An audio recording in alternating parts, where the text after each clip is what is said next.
When it comes to the best Endo farm, Warframe players are usually split between two methods, Hollvania bounties and Steel Path Arena on Sedna. So, to settle this debate once and for all, I decided to run both of them for a total of 60 times to find which one is actually better.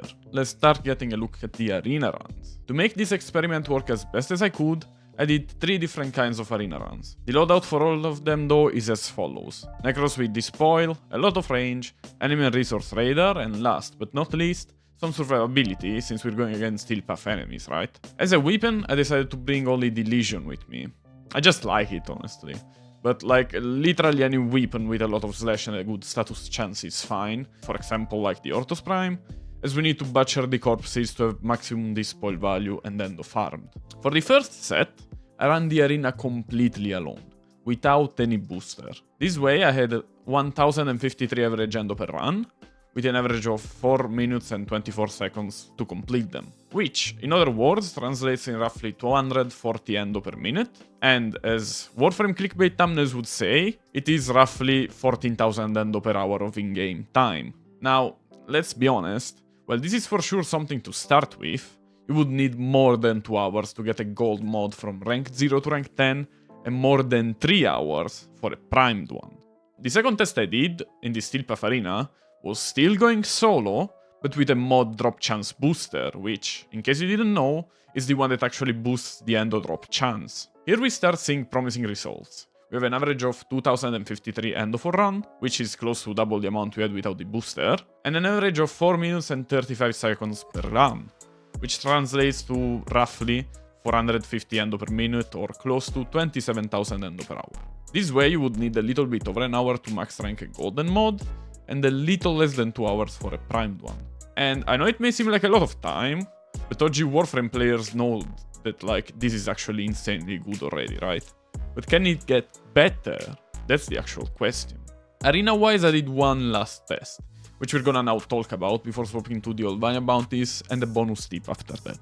If you're a more seasoned player, you probably are already thinking at this last test I'm doing, right? Full squad to maximize the drops. Nekros, Cora, Trinity and like whatsoever. But honestly speaking, I'm sorry to disappoint, it ain't that. Don't get me wrong, I'm pretty sure that it would be extremely nice to track as a thing.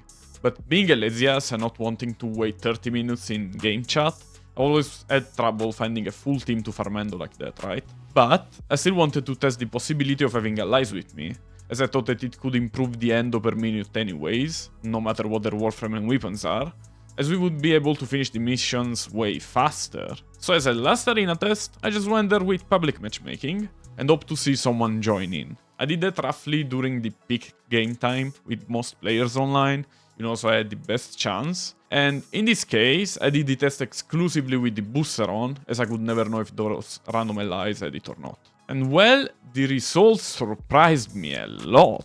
I'll start by saying that only in 1/3 of the run I actually did find someone. And in only one run, I found a Cora with, I guess, Pilfering Stranglehold. The reason why those test runs surprised me though, is because even though I've got 50 less Endo per run compared to the solo booster test, the average time to complete a run went down by roughly 1 minute, which resulted in close to 100 more Endo per minute, which would translate to roughly 6,000 more Endo per hour. But now, can the Hollvania bounties beat this?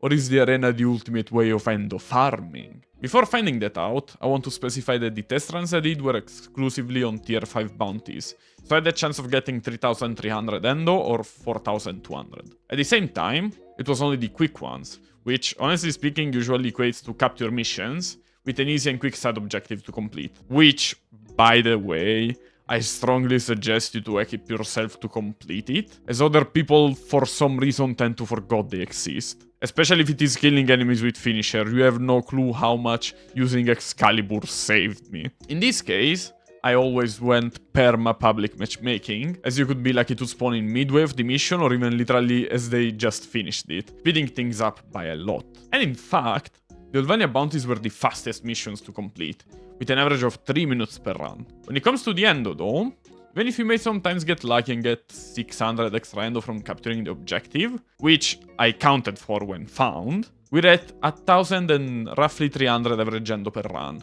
which translates to 425 endo per minute or roughly 25,000 endo per hour. This basically means that, thanks to its faster timing, that doing Hollvania bounties or solo Steel Puff Arena with a booster give pretty much the same results. But the winner for the best endo farm in my test is the public Steel Puff Arena with a whopping 7,000 endo difference per hour. But there are two catches. First one, you've got to have a booster on, which not everyone does, and not everyone wants to use the plat to get, right? And other than that, you've got to unlock the arena on Steel Puff. When it comes to not having a booster, so, the best way to farm endo is Hollvania tier 5 bounties. But, as you may know, there ain't always fast ones. When that happens, so you have no fast missions on the Hollvania bounties, go inside the Chrysalid and give a look at those bounties. Sure, they're a little more boring, I agree. Maybe a little bit slower, but they should still work better than Arena with no booster on.